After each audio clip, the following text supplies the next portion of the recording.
Thank you all so very much for joining us for this plenary session, How Can Diverse Religions Build a United Community? We have a treat for you today with three wonderful panelists.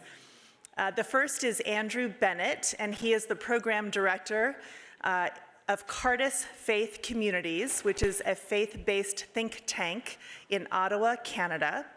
He also serves as a senior fellow at the Washington, D.C.-based Religious Freedom Institute, and that is where I have had the pleasure of personally knowing Andrew as I serve on the board of directors of Religious Freedom Institute, and I know what a wonderful job he has done contributing to our mission.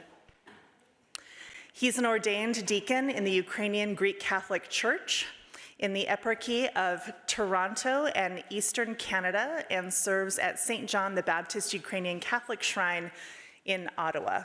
Thank you, Andrew, for joining us. Our second panelist is Ingrid Joyes. She is the Secretary General for the Council of Religious and Lifestance Communities in Norway. She's a deputy member of the board of the Faculty of Theology at the University of Oslo.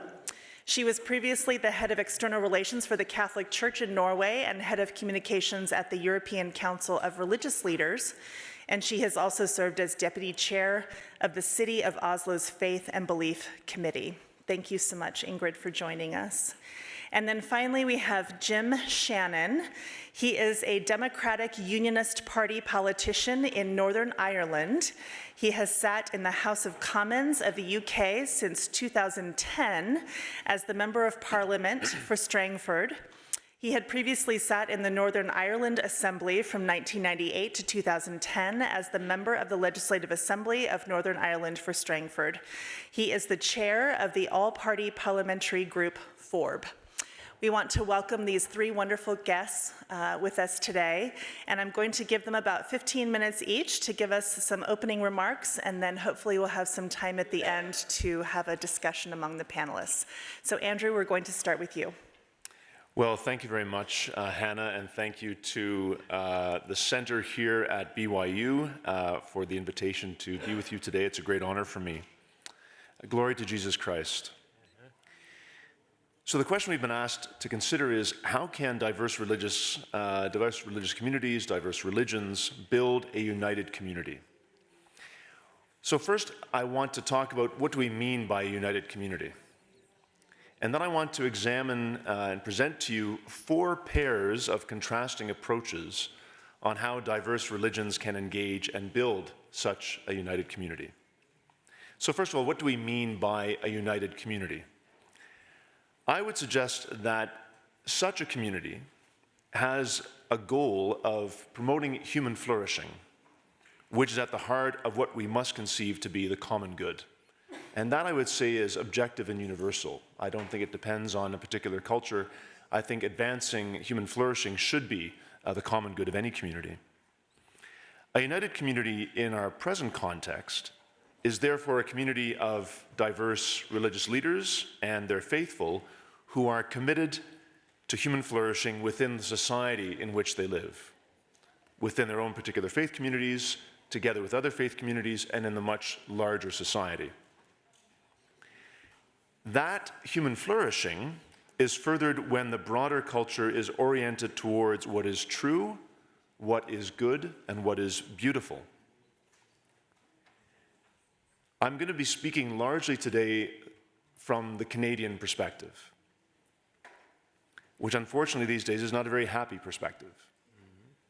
But I think a lot of what I'm going to be saying is applicable certainly in the United States and in parts of Western Europe as well. Given the gravely disordered anthropology that has gripped Western democracies, the need for diverse faith communities to unite in advancing cultural change towards a culture oriented towards truth, beauty, and goodness has never been more urgent.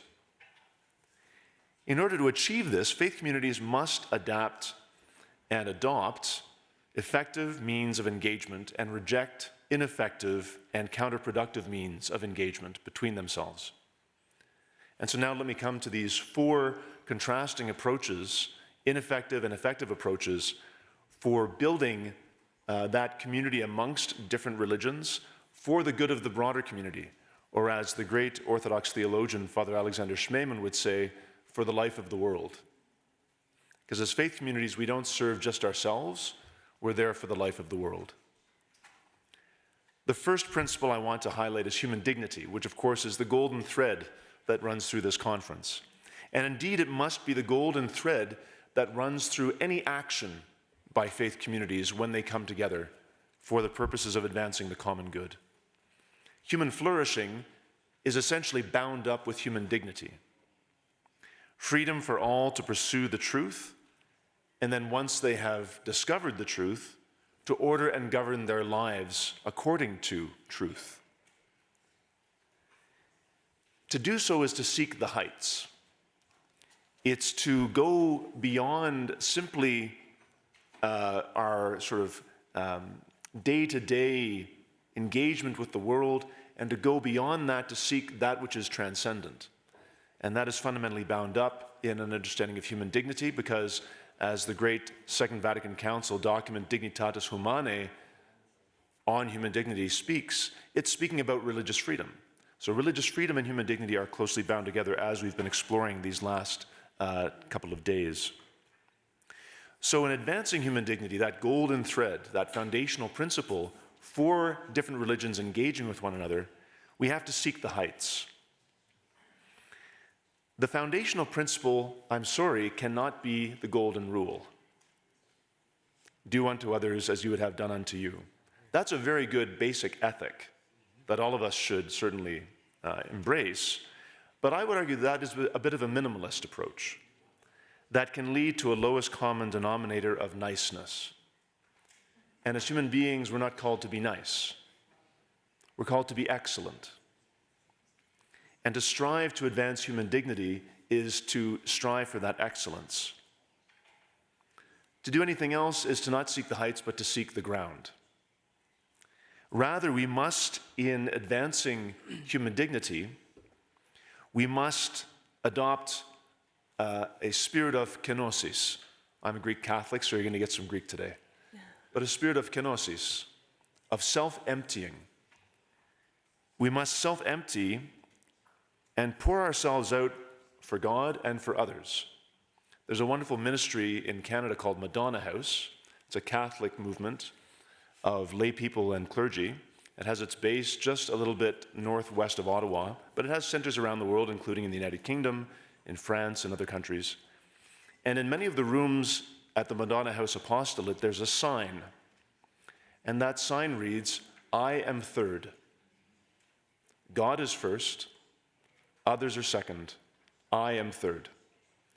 And so any engagement between diverse religious communities has to be also motivated by that. I think that's a wonderful sort of way of understanding human dignity, this self-emptying that we have to participate in. The second theme of approaches is Imago Dei. We must recognize the radical equality of all human persons. This equality reflects that every person is created in the image and likeness of God. And so we must really work to see the person in front of us as another me.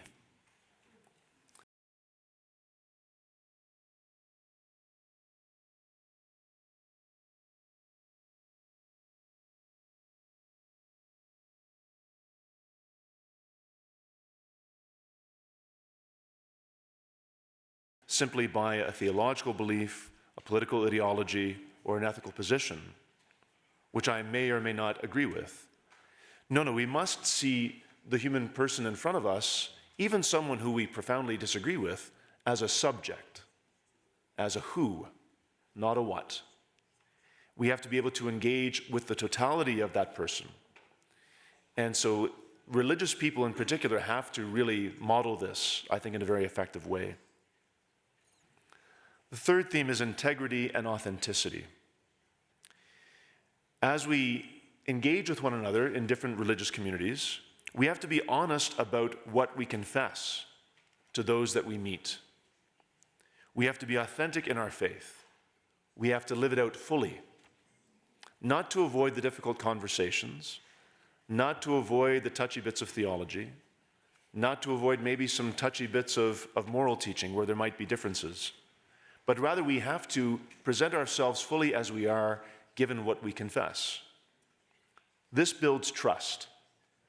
And in any type of interreligious engagement and encounter, trust is essential. And trust, again, is bound to that authenticity. Its opposite is when you are incoherent or inconsistent in what you believe and profess. So someone is constantly having to guess, okay, if I'm meeting this person, this Catholic, what does she believe? I'm meeting this Muslim, what does he believe? You need to be open and consistent and coherent in your faith. It's hard to build trust and therefore to have any meaningful engagement if there isn't that authenticity and that integrity.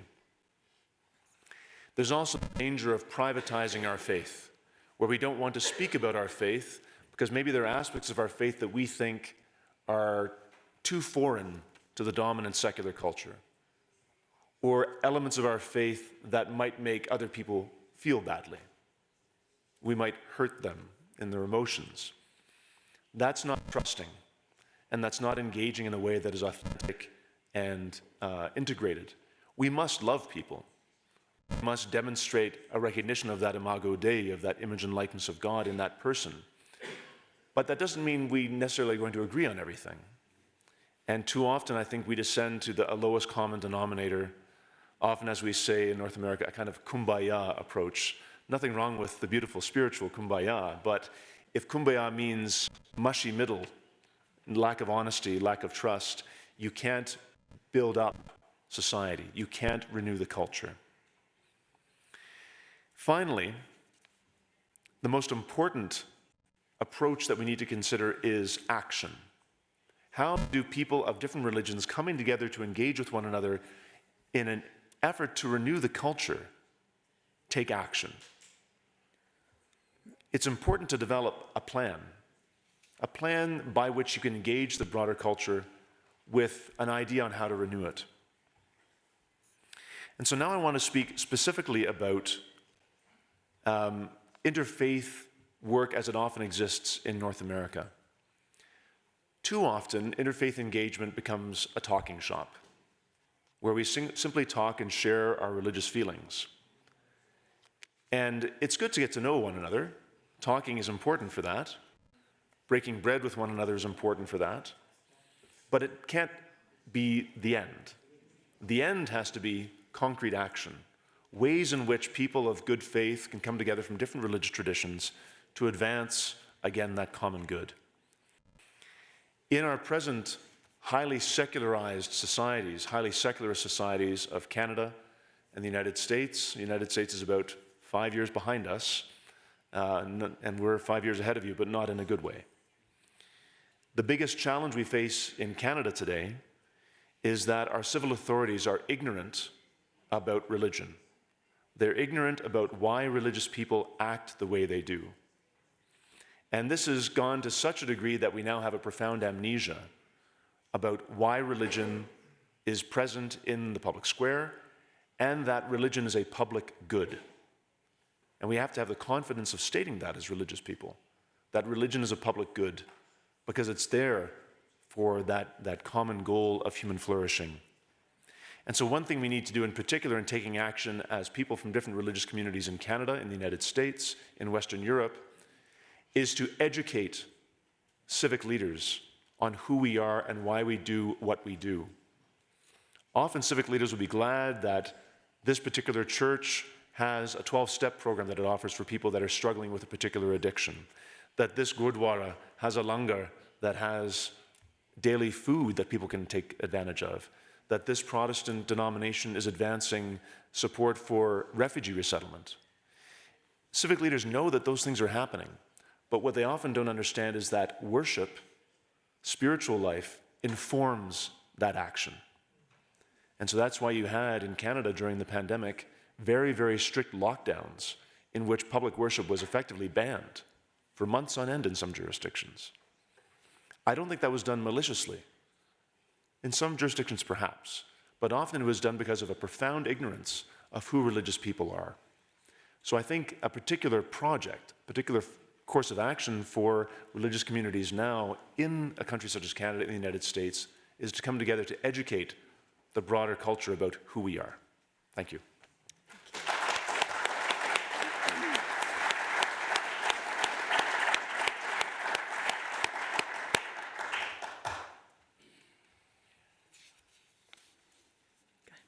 I'll start. Dignitaries, Your Excellencies, ladies and gentlemen, I wish to start by thanking the organizer for making this symposium a reality. For it is indeed timely to bring people of goodwill together to discuss protecting the right to freedom of thought, conscience, and religion, 75 years after the Universal Declaration on Human Rights was formulated. I will use my time to share with you some reflections concerning the interreligious work in Norway, where I serve as the General Secretary for the only national interreligious council, the Council for Religious and Lifestance Communities in Norway, in short, STL. I believe our success in bringing religious and non-religious communities together, we call the non-religious communities Lifestance communities, has led to a culture of peace in Norway. And I will provide an applicable example, the burning of the Quran in the Nordic countries and how we engage in this. Let me start with what I understand by a culture of peace. By a culture of peace, I mean that there are few or none religious conflicts among the religious communities. There is harmony and tolerance and respect between different religions and lifestance communities, and potential tension between the religions and the society are dealt with peacefully and respectfully, and also with the respective leaders. So why is it so? The STL Council, the Interreligious Council of Norway, brings the variety of religious communities and non-religious worldviews as the secular humanists together for dialogue, the work for equal treatment and social and ethic issues. 8 out of 10 Norwegians are members of one of our member organizations. Norway has for many hundred years been a one-religion country, but for the last years, 50 years or so, we are increasingly religiously diverse due to immigration mostly. And secularism is also growing a lot. Very few or fewer are affiliated with religious communities. The majority religion, the Church of Norway, being the state church until a few years ago, is seated on equal terms with the minority, like the Church of Jesus Christ of Latter-day Saints, the Catholic Church, the Orthodox Church, the Muslims, the Jews, the Hindus, Sikhs, the Buddhists, and more. The Church of Norway is recognized to be a special entity due to its history, size, and place in the Norwegian society. The minorities appreciate that and are grateful for the role that the Church of Norway holds. This does, however, not mean that there should be privileges to the special position. All citizens are equally recognized. They pay their taxes, they send their children to school, and then enroll themselves in the military. All members, a member of one religious group is as valuable as another. Ladies and gentlemen, bringing all of the religious communities together is, of course, not unique for Norway. Interreligious dialogue is not a Norwegian brand. However, we point to 3 criteria of our success. The first criteria is that the majority religion, as I said, is seated on equal terms as the others. The majority religion, the Church of Norway, a Lutheran folk church, former state church, is a constructive partner to the minorities. They show up with representatives on the same level as the minorities, and thus underlining the importance of the council. This has empowered our STL Council and secured our access to government, public structures, and so on and so forth. Second criteria for success is that we don't do God. We do not include nor exclude on the basis of theology. We don't judge based on religious dogmas, practices, or holy texts. The more we differ, the more important is the fellowship we build. We have Shia, Sunni, and Ahmadiyas around our table. We have the different Christian denominations, both the traditional ones and also the ones that are often excluded from Christian councils. We call this building a community of disagreement. And third and last criteria of success is that we from the very beginning included the organized non-believers, the secular humanists. The secular humanist makes us honest and transparent and grounded. From experience, religious communities, and perhaps even more so religious leaders from all denominations, are a little bit too positive when it comes to religion as a phenomenon. They can, for instance, say religion is good, religion is peaceful. If someone uses religion as an excuse to commit atrocities, it is seen as hijacking of faith for malicious purposes. It might very well be true, but we should also remember that fanatics and extremists claims to read the same holy scriptures and worship the same God as the rest of the believers of a given tradition. The secular humanists allow us no shortcuts when in our interreligious work. We always needed to build our work on widely shared principles such as the Declaration of Human Rights. So what does the SDL Council actually do? Peace of society is intrinsically linked with peace of mind and freedom for the human person. For 27 years, the Council has worked together, united in the belief that my freedom is dependent on your freedom, your rights equals my rights. For this, we have formulated the common aim for our work. 1, to promote mutual understanding and respect between different religious and lifestance communities through dialogue. 2, to work towards equality between various religious and lifestance communities in Norway based on the UN's Covenant on Human Rights and the European Convention on Human Rights. And 3, to work internally and externally with social and ethical issues from the perspective of religion and lifestance. To promote equal treatment of religious and lifestance communities in Norway and to promote respect and understanding among religious communities. In other words, politics as well as dialogue. Religious politics is for the Council both a matter of principle and of practical engagement.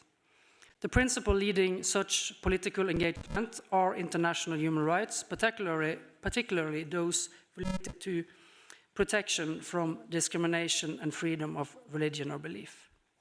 The work for protection from discrimination and affirmation of freedom of religion or belief has recent past focused on the areas of education, kindergarten, school, university, the workplace, the health institutions, hospitals, and homes for the elderly, detention centers, the military, and graveyards.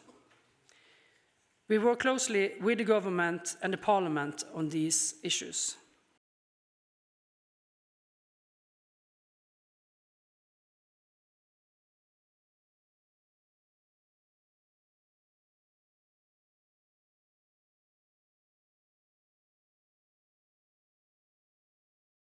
Of course, we start growing friendship, but this is something that comes later as a result of us working together.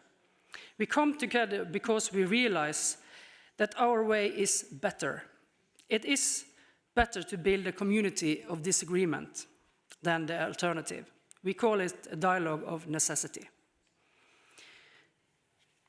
We are well aware that the increasing polarization in the US and many other parts of the world. And we are, of course, not immune to it in Norway. We recognize the same language and the same black and white with us or against us rhetoric, also in our country. Norway, however, is both a small country and an increasingly pluralistic one. We are too few to tolerate a division into camps that cannot talk to each other, and we are too diverse to simply close our eyes for our differences and pretend that they are not there. The solution is to recognize our differences and come to terms with the fact that many of our disagreements will remain unsolved, but nonetheless work together for our common interests as well as reasonable special interests, and treat each other respectfully regardless of whether we agree or disagree. You may call it a sort of constructive defeatism when facing opposition viewpoints that cannot be bridged. We can never agree on the largest question of the cosmos and our place in it, but there are so many other issues, both principal and practical, that there will be mutually beneficial for all of us if we pull together and present a common front. Let's concentrate on them and let those other questions be. And we believe that this approach strengthens the glue in the society and the trust between us. Friends, let me then offer my example, the burning of the Quran in the Nordic countries. As you may know, there has been incidents with the burning of the Quran in both Sweden, Denmark, and Norway. And that has been common for these three countries. But what has been common for the three countries is that the burning has been done by individuals or very small groups, opting for the violent response from the Muslims. I will not judge the work against this, not the legislation in our neighboring country. I will, however, draw the attention to the burning of the Quran in Norway. Very few people will know that this has happened at all. It has happened from time to time, also in our country, unfortunately. But in Norway, this has not led to much ado, to not too much attention. And why is this so? Our Muslims are also violated by the hideous act. And one plausible explanation may be that we strategize together between the religious communities. We acknowledge our Muslim sisters and brothers' offended religious sentiments and stand together with them when they ask their followers to not take part, to not show up to the demonstration, to not be part of this anti-demonstration or demonstration as such. But they decide to let the hatred stand alone. It is not easy for our Muslim communities, but when they do this, we do it together and we find other ways to work against it. And the thing is that when the people burning the Quran is standing there all alone, the burning is no longer such a powerful weapon for the Muslim haters. Let me come to an end. This year, 2023, marks the 75th anniversary of the Universal Declaration on Human Rights. Human rights are built on the recognition of the inherent dignity and of the equal rights for all members of the human family. This is the fundament of freedom, justice, and peace in the world. Globally, these rights are under pressure, and in Norway, we have at large, by the SDL Council and our legislation for a society open to religion and lifestyle. Not secular society, but a society open to religious and lifestyle. Choosing another path, to include the majority and minorities, to work together to build trust for a common ground for all of us. This is because we all value our freedom and acknowledge that my freedom is only true if you experience the same freedom. And my human rights are only safeguarded as long as all other human rights are safeguarded. Thank you very much.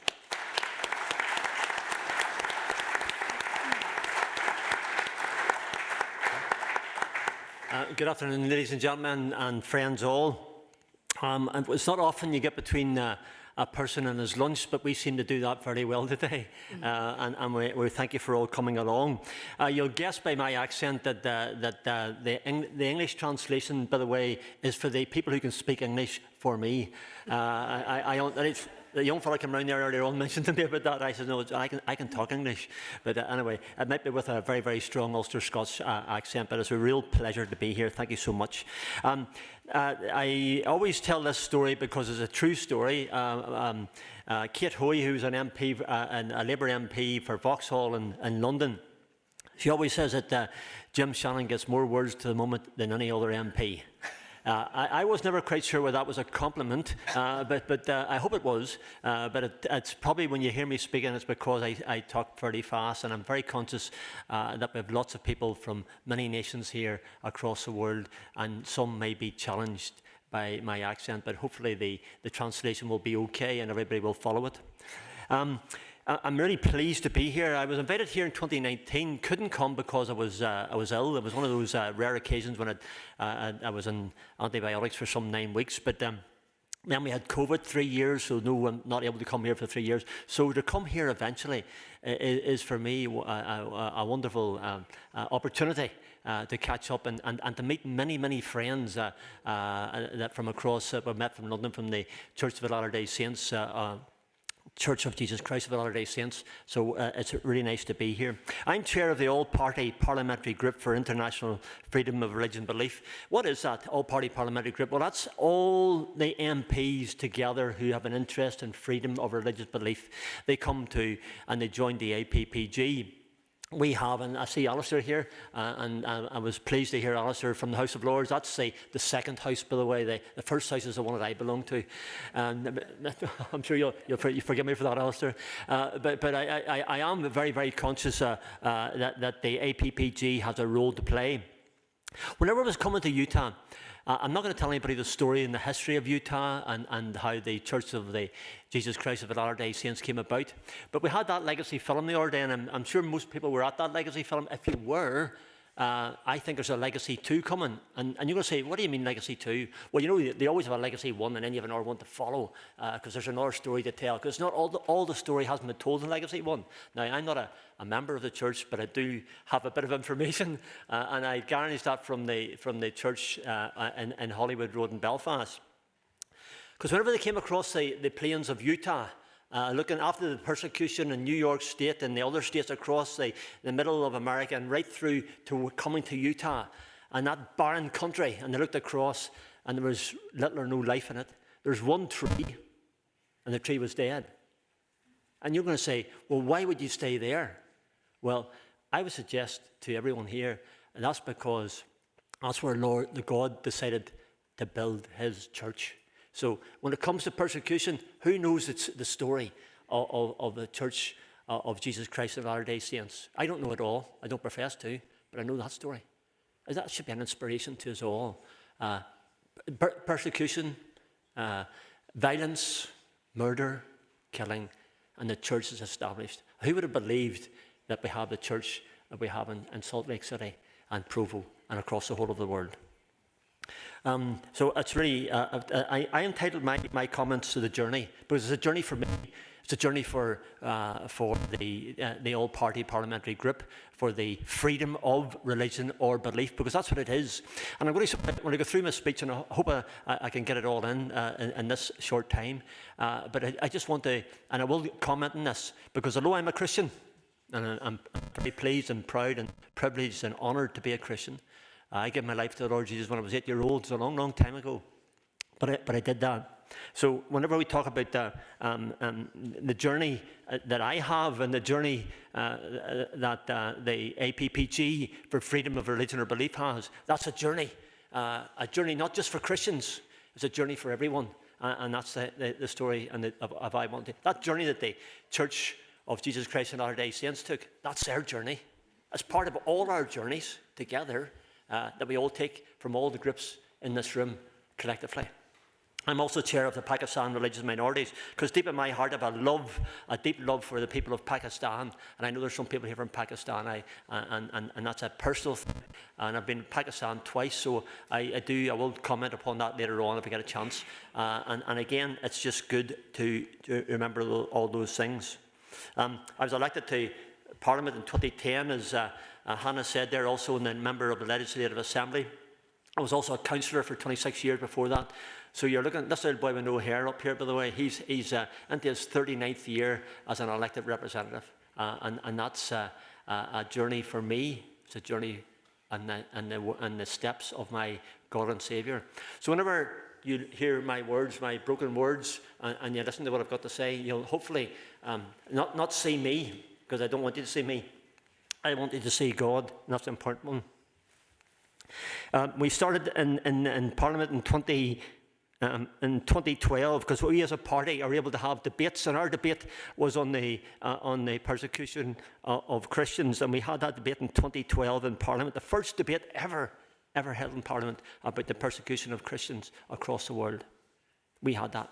After that, 2014, and Julie knows this, and everybody knows this probably that I have as personal friends will know it.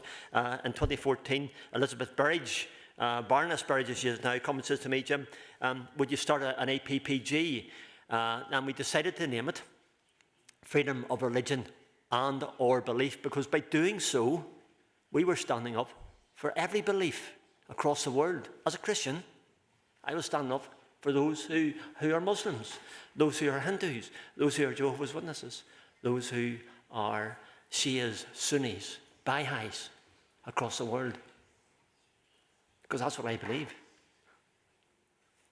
So when it comes to speaking up for those with Christian faith, because that's what the APPG says, we speak up for those with other faith and those with no faith. And we do that because we believe as Christians, and I believe in my God's a God of love, and hopefully by the life that I lead for Him, others will see that. So for me, it's quite a simple task for me to do what the Lord wants me to do. I haven't the time to tell the story about my selection as an MP and my election. That's the story of the journey that I had as a Christian to serve Him.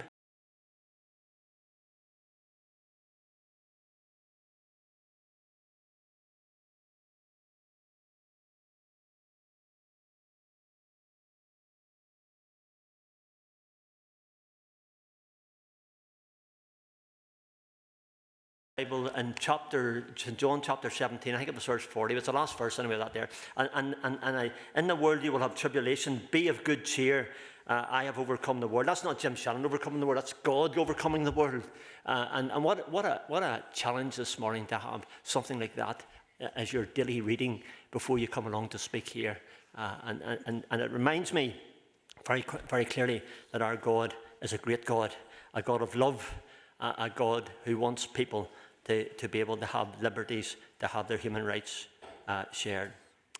We, as an all-party parliamentary group, share a common interest in the issue and wish to coordinate, because it's all about coordination.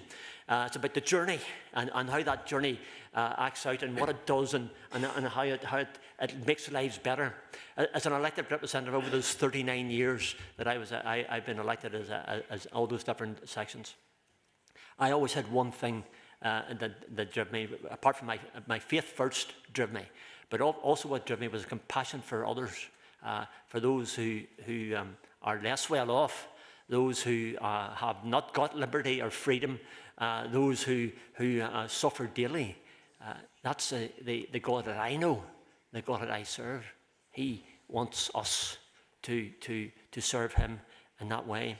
And I want to, and I don't want to give our wee Julie a big head, but Julie Jones is our MD. She's a lovely young girl. But anyway, we have a good staff and very conscious of that. I think time's going faster than I thought it was.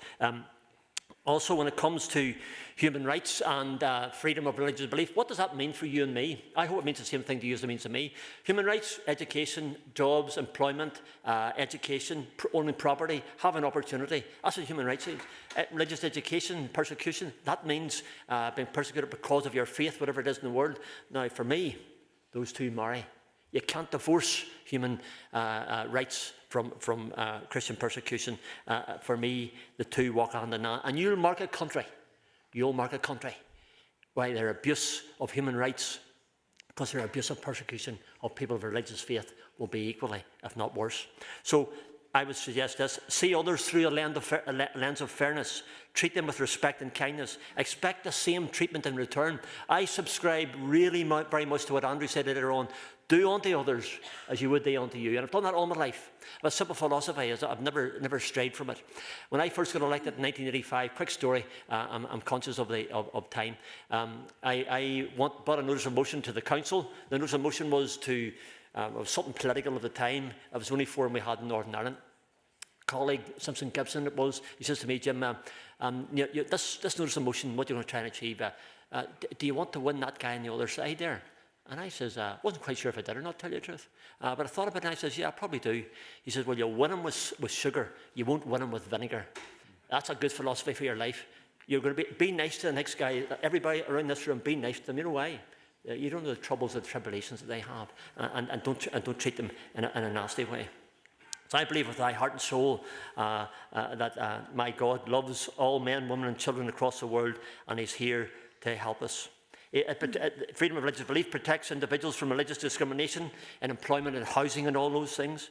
I'm minded of again, I went to a church in the Shankill Road in Belfast. It was one of the Church of Ireland churches, and I walked in. But it wasn't the sermon that I heard inside. It was when I walked back out again, because on the back of the signage for the church it says, and I thought it was really, really nice, the meeting is over, the service begins. So when you go to church on Sunday, make sure your service continues, because I know everybody here is in service every day, and I know that as well. We need to work in solidarity. Quick question about across the world. As chair of the APPG, we've been to Egypt, where we met El-Sisi. Again, it's important. Christian Orthodox and evangelicals there have been abused. The Baha'is in Iran, the most lovely people you'll ever meet. Julie and me were one of the things, we'll never forget it. It was a ceremony where they'd hanged 8 women because they were Christians. Wow. It's quite unbelievable. Jehovah's Witnesses in Russia, Nigeria, the Christian, Nigeria will be one of the countries in the world where we need to keep an eye on. You know why? Because there's a balance between Christians and Muslim, and it's teetering to get there. The population, the biggest country in Africa, we need to have a burden for the Nigerians and the way forward. The Jewish people across the world, every country in the world, they're getting abused. The Shias, the Sunnis, the Hindus in Pakistan, the Sikhs in Pakistan, the Muslims in India, and my own Baptist church that I belong to. Whenever the Russians invaded the Donbass, there was a number of Baptist pastors disappeared, never found, don't know where they are. That's Christian persecution. So I'm very encouraged by where we've been and where we are. Whilst I always try to be polite, I'm also firm, whether it be a discussion with a foreign minister in Pakistan. Julie can remember that one. She was ready for war when we walked through the door. I think we pacified her a bit, but we made her point of view on behalf of Christians and other religious minorities in Pakistan, because it was the right thing to do in the journey that we all have through this world. I'm in the second half of my journey. I wish I had the energy and maybe the years to do it, but God knows how many years I have in this world. And whether it's a question of my own Prime Minister, Rishi Sunak, when it comes to freedom of religious belief, and the question I pose, maybe not knowing the answer in its entirety, whenever the trade deal was being done in India for my United Kingdom of Great Britain and Northern Ireland, did he mention human rights? Did he mention the persecution of Christians? Those are things which I feel very, very strongly about. I finished with this, and I know that the young lady at the front is most patient. The work of salvation. Salvation is for me as a Christian is so important. As a Christian, I want to finish on a passage in the Bible that is meant as a meaning to us all. Whatever our faith or belief may be, I believe this is it's Elisha in 2 Kings 6, 16 and 17. We see a young servant with a lack of faith. As Elisha prayed, he asked,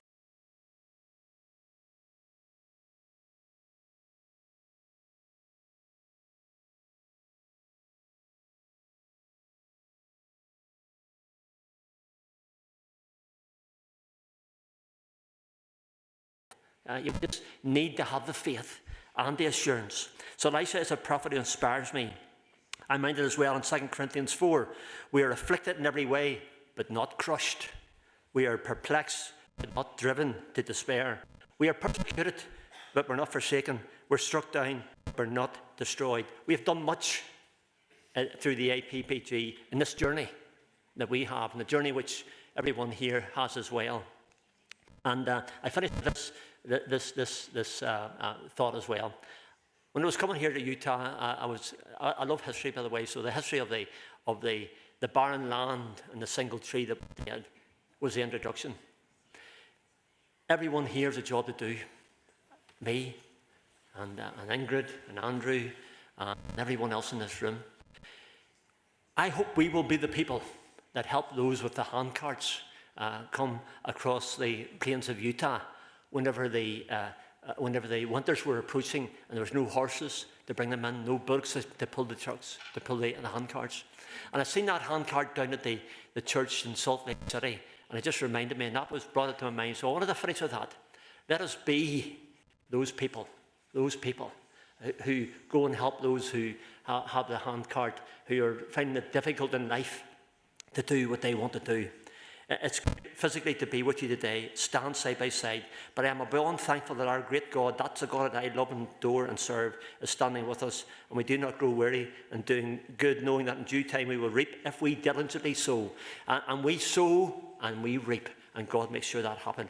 So I bear testament of that. And upon of all of us to stand together and stand side by side for the work of freedom of religion or belief. Whether that is by sacrificial giving or volunteering. And many do that anyway. I'm a great believer in prayer. I love prayer because I believe if you want all these things to happen and you dig deep into your pocket, well, it needs more than that. You know what it needs? It needs prayer. It needs prayer, everyone.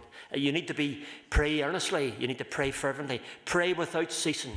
My God tells me we can move mountains. I'm not talking about the mountains out here surround us. The mountains of your life, the problems you have. My God helps you with those problems. He gets you over that hill. So when it comes to freedom of religious belief, I believe the fervent prayer of the righteous avails much, and I urge that we do that. We pray earnestly, we pray fervently, we pray without ceasing. And again, I believe that's an essential component in the battle for faith.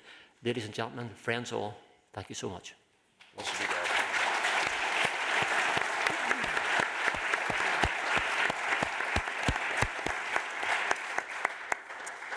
We have been richly fed today on the topic of how diverse religions can engage and build a united community. And I just wanted to wrap up this panel with some thoughts, what I heard and what were some of the common threads that were woven throughout these three wonderful remarks. First of all, that building a united community is really about building a culture of human dignity for all. This morning in another panel that I moderated, one of our diplomats from West Africa said it really well when she said, people who stand at the pulpit have power. They have power to promote peace. And I think we heard that same thread here today. I loved when Jim said, when you see me, I hope that you will see God. And when we stand up for each other in the defense of our individual faiths, we are really defending all of God's children and all of his creation. I loved when Ingrid talked about the dialogue of necessity, that we must engage in these thoughtful and honest conversations where we recognize that our differences are real. But notwithstanding those differences, we can build unity within our communities. And then I thought that Andrew really posed the question for our time and what is really the mission that we all share as we go home to our communities and to our nations.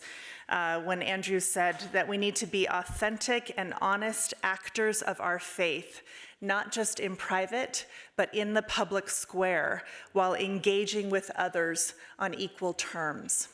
So I hope that we can all take these wonderful thoughts that we have heard today and implement them as we go home to build united communities in our own nations. Thank you very much.